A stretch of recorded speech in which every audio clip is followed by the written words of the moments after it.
समझ जाओ। आगे गोली बंदूक से खेल किया जाएगा, रंगदार होई प्यार से समझ जाइए, नहीं तो रेल दिया जाएगा।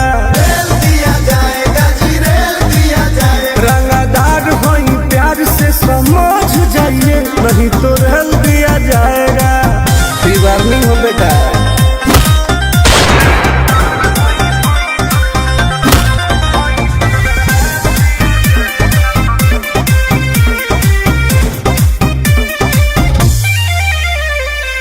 गुंडा गर्दी में नाम हमरो बदनाम बा, घर में बेटा हथियार के गोदाम बा। वांटेड है रे। बोलू घरे कवना घमंड में, हमसे कापे लोग जिला पर खंड में। आज होगा जेल कल बेल लिया जाएगा,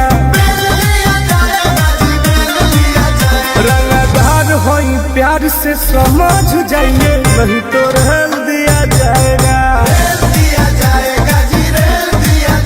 रंगदार होई प्यार से समझ जाइए, नहीं तो रेल दिया जाएगा।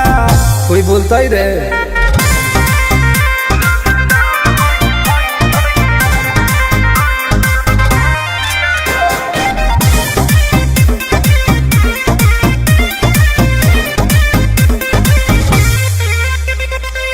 बाड़े जगवले तू सुतल शेर के, जइबे मराई चौरहवे पघेर के। गुदरी गुदरी काटेंगे। कहे टुन टुन बीटू पवन हो, चली खोसी कमरवा में गन हो। आज पुलिस प्रशासन को भी फेल किया जाएगा, रंगदार होई प्यार से समझ जाइए, नहीं तो रेल दिया जाएगा। रंगदार होई प्यार से समझ जाइए, नहीं तो रेल दिया जाएगा। बर्बाद कदम बर्बाद।